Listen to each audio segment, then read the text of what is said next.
Is it truly faith when you serve a higher power for your own personal gain? Even if your actions outwardly align with religious teachings, can they still be considered faithful when driven by self-serving motives? The Lord does not look at the things people look at. People look at the outward appearance, but the Lord looks at the heart. 1 Samuel chapter 16, verse 7.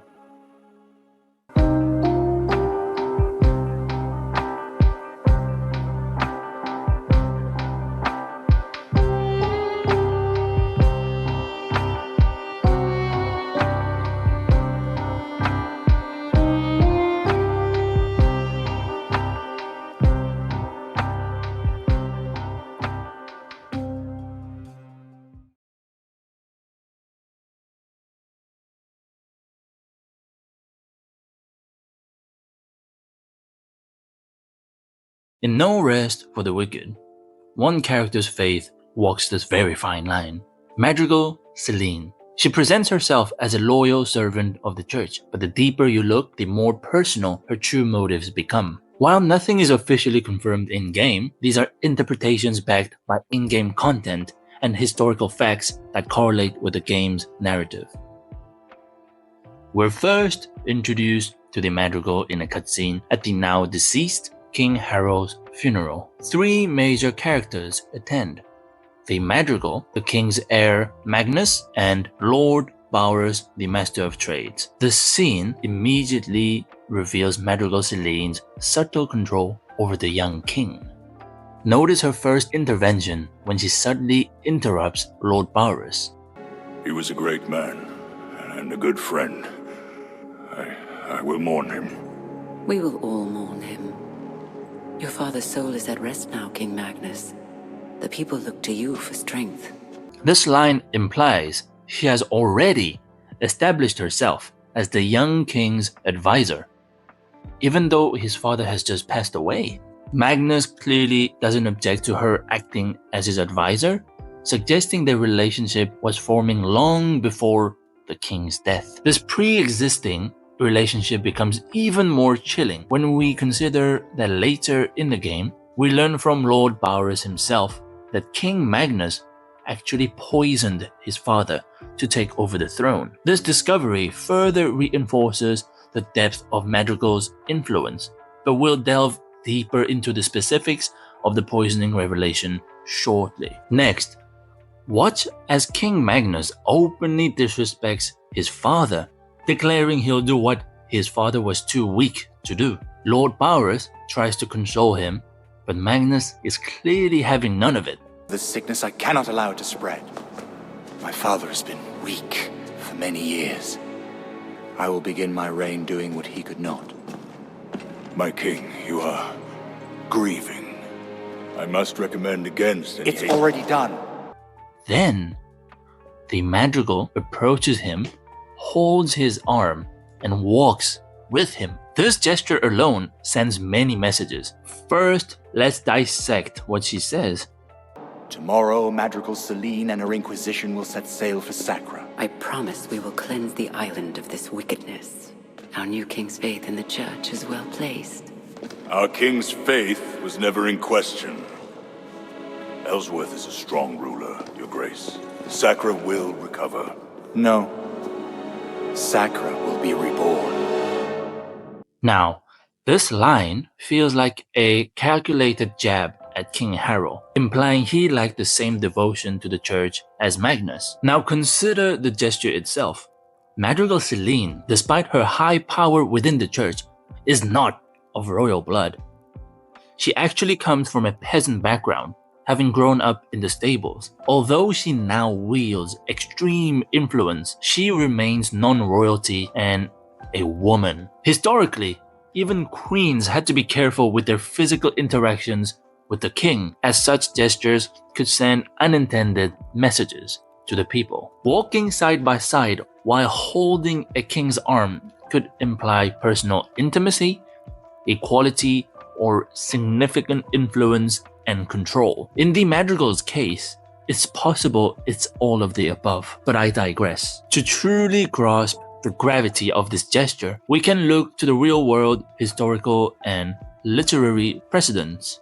Figures like Joan of Arc and Shakespeare's Lady Macbeth offer illuminating parallels. Joan of Arc, for me, is the most similar historical figure to the Madrigal. As a woman, she famously commanded knights and claimed divine guidance. Despite her victories and legendary feats, it was considered scandalous for a woman, especially one of poor background, to command knights. If the people reacted this way just because a woman commanded knights, imagine if she had physically interacted with the king in the same way the Madrigal does. Even with all her historical achievements, she was ultimately deemed a heretic and burned at the stake. We can also look at Shakespeare's Lady Macbeth, a character based on the political realities of her time.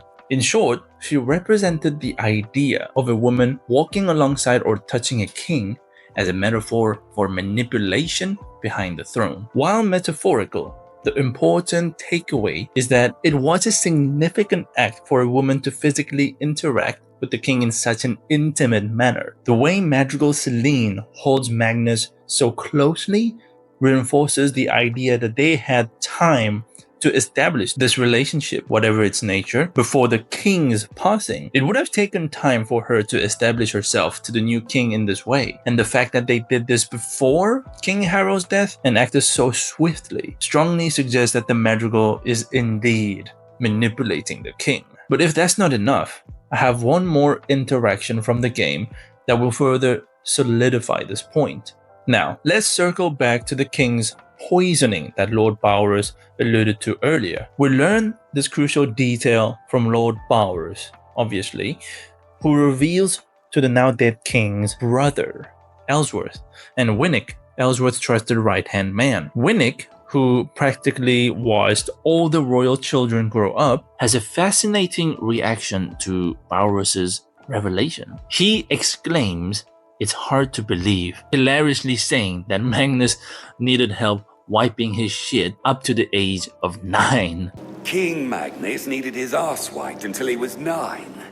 You truly believe? This is both hilarious and incredibly insightful. Winnick's reaction suggests that Magnus isn't the type of person to conceive of such a drastic plot or to possess the resolve to carry it out. This can only mean two things. Either the idea wasn't his own, or he underwent a significant change in character. Either way, the fact that the Madrigal is involved when he underwent this change of character or he conceived of this idea is not a coincidence, which makes it highly likely the Madrigal either planted this idea into his head or shaped him into the person she needed him to be in order to achieve her goals. Of course, this is more speculative, but it is a compelling idea to think about. So, why would she do this? We know the plague broke out a few years before our arrival in Sakura. For some reason, the serum,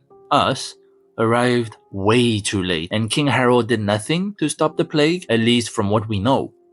This leads me to believe that the Madrigal, who is extremely fond of her hometown, Caelin, grew impatient and wanted to act before it was too late. She hints at this by saying she's tired of old men doing nothing, which might be a direct reference to King Harold. I believe she used her religion as an excuse to manipulate both the church and the king. Her sole purpose was the salvation of Caelin. This is evident because throughout most of the game, she maintains a stoic poker face, showing no strong emotions until she speaks about Caelin. Her hatred for men doing nothing seems to also stem from personal history in Caelin, as she states she came from nothing. Her mission starts to sound even more personal when she declares, I won't stand by as the people of Caelin perish.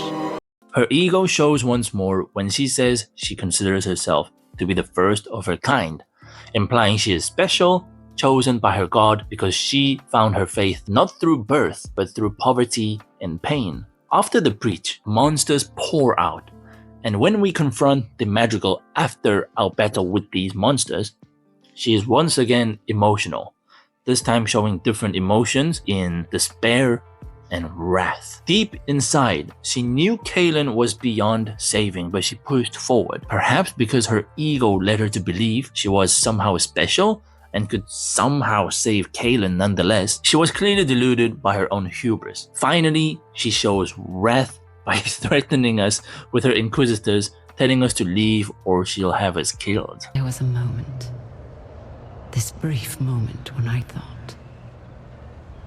really thought. But no. I don't know where I'm meant to be if not right here.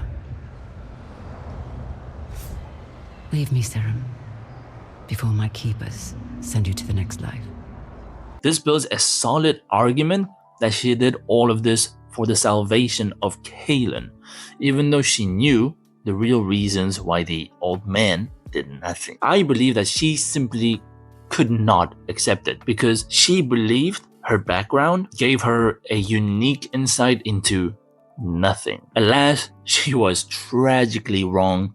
Not only is she humiliated by how defiant and mistaken she was in the face of tradition and the old man who advised her against the breach, but now she is the main reason more people will succumb to the very fate she feared for her beloved hometown of Kalen.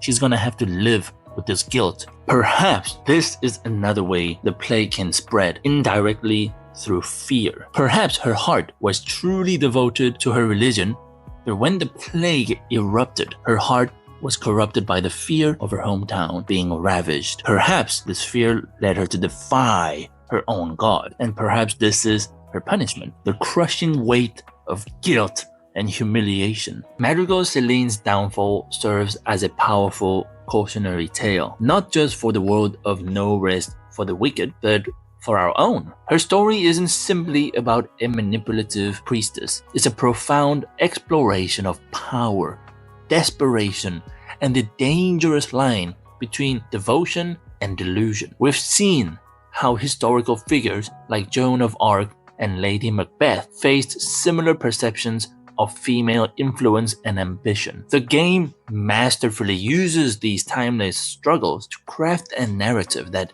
even for those unfamiliar with the game, speaks to the universal human tendency to justify our actions. No matter how extreme, when we believe we're serving a higher purpose or fighting for something deeply personal, it reminds us that sometimes the greatest threats aren't the monsters beyond the wall, but the corrupted hearts within.